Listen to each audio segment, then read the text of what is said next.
Hadi öyle tönkörüştün hazır gereği yok. Bular özlerinin gana kızıkçılığını yeptep kanday bolmasın şu birlikte kelişini oylap atat. Pemirlan degende Atambayev'in malları, ular ne degen alar?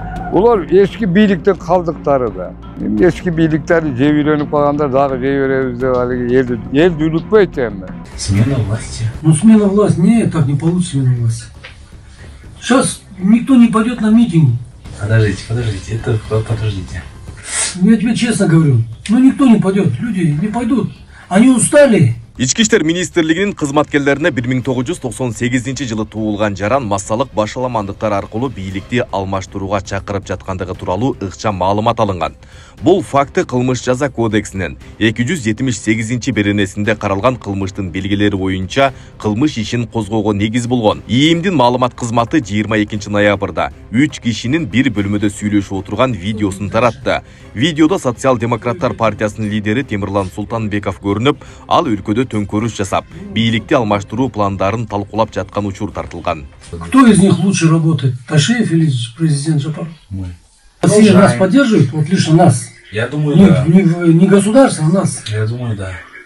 Кто? Матвиенко раньше поддерживал. Да, даже Сапар Исаков, вот наш премьер-министр, он же находится сейчас в Москве. Сапар Исаков. Помните, премьер, наш партиец, наш. Он сейчас в Москве, да? Его хотят же наши, не могут его экстрадировать никак. Уголовные дела завели, то есть, но Кремль его охраняет, у него ФСО, там у него все хорошо.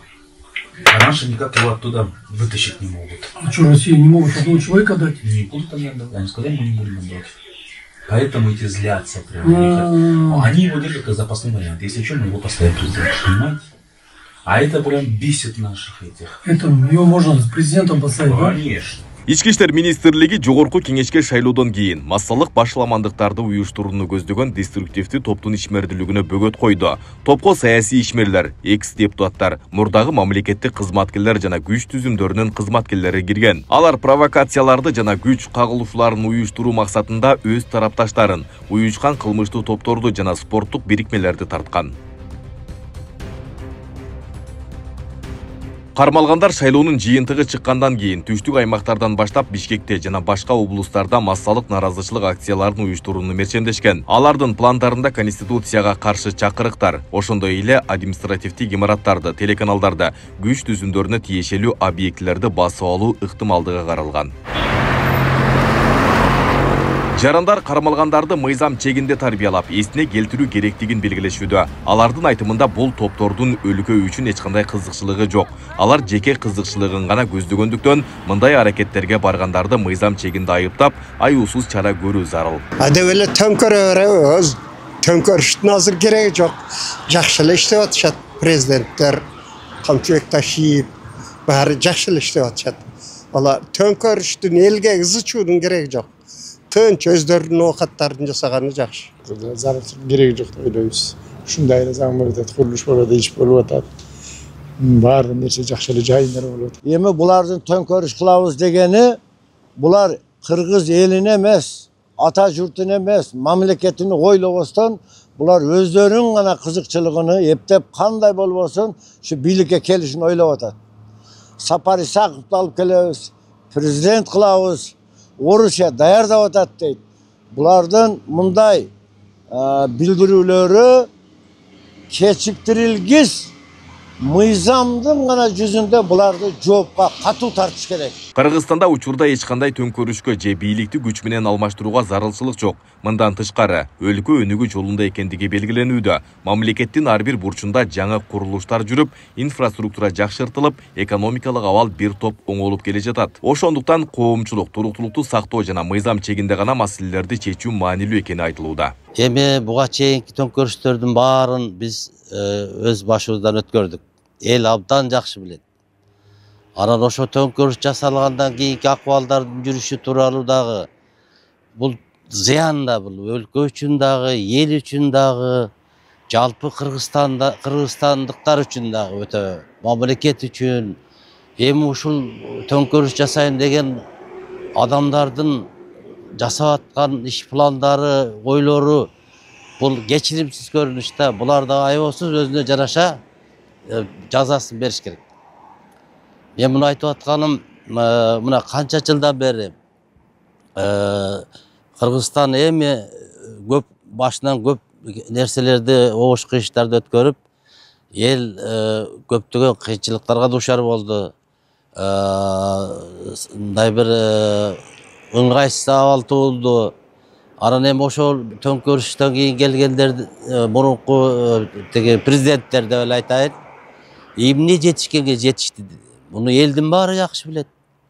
Ошондуктан эми азыркы бийликтин башында турган Садыр Нуркожоевич менен ошол Камчыбек Кыдыршаевдин жасап аткан иштери бул ар бир кыргызстандыктар үчүн ачык көрүнүп турат. Бизге Кыргызстанга төңтөрүш мүмкүн эмес эми, болду эми. Совсем төңтөрүш кылам дегендерди вообще жестко наказать кылыш керек да. Бу эл өзү эмесе элге берсин, мына төңтөрүш кылабыз деп атат, не дейсиңер деп эл өзү эле наказать кылып алат. Элге азыр ушул бийлик бизге көп жылдар кызмат кылса, мамлекетибиз өтө алдыга жылып кетти. Азыр жылып кетти го. Канча деген мамлекеттер калып кетти. Нелер бүтпөй атат. Эми ону ел берде ер тарада да, анан 4-5 алыгы Темирлан дегенде Атамбаевдин балдары, олар не деген алар? Олар эски бийликтин калдыктары да. Эски бийликтерди жеп үйрөнүп калгандар дагы жей беребиз деп алыгы эл дүлүкпөйт эми. Кыргызстанда учурда саясий туруктуулук жана коомдук тынчтык эң негизги баалуулуктар катары эсептелет. Ар бир жаран мыйзам чегинде гана өз укуктарын коргоого жана жоопкерчиликти сактоого тийиш. Өлкөнүн өнүгүүсүн, инфраструктуралык жана экономикалык өсүштү улантуу үчүн биримдик жана өз ара түшүнүшү өтө маанилүү. Ошондуктан тынчтыкты жана туруктуулукту колдоп, коомдогу карама-каршылыктарга жол бербөө зарыл. Бул учурдагы абалды сактоонун эң маанилүү талабы болуп саналат. Биз мындан 3,5 жыл мурун жол кырсыгына кабылып, балам ушинтип баса албай калган. Башынан 3 жолу операция болуп, азыркы учурда аппарат менен жашап жатат. Жашы 4 жашта азыр. Ассаламу алейкум, урматтуу кыргыз элим.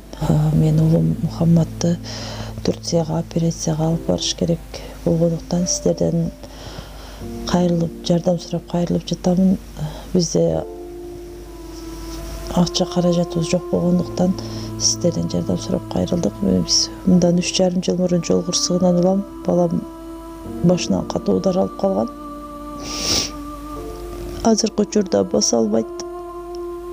Ошо баламдын басып кетүүсүн каалайм, мен дагы көптүн катарында ойноп күлүүсүн каалайм. Кайрымдуу кыргыз элим, жардамыңыздарды аябаңыздар. Ошо балам эл катары басып кетсин. Баланын бир жери ооруса, эненин жүрөгү ооруйт дейт. Сиздерден сурандарым, кайдыгер карабаңыздар, 5 сом, 10 сом болсо да жардам берип кетиңиздер.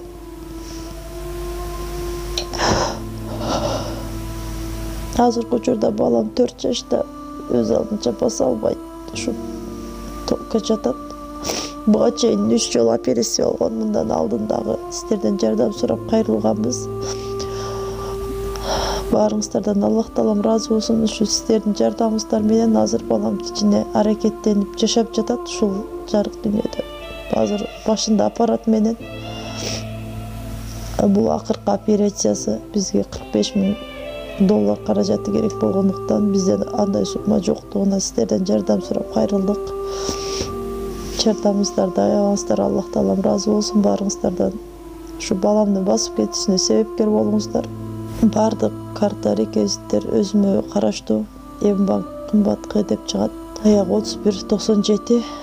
Ошол эле номерде оденги эдин салам дегендерде. Россия өлкөсүнөн котором дегендерге Сбербанк бар. 7807 Кундузай деп чыгат. Өзүмө таандык ал дагы өзүмдүн сиңдилерим. Баарыңыздардан Аллах таалам разы болсун, жардамыңыздарга чоң рахмат.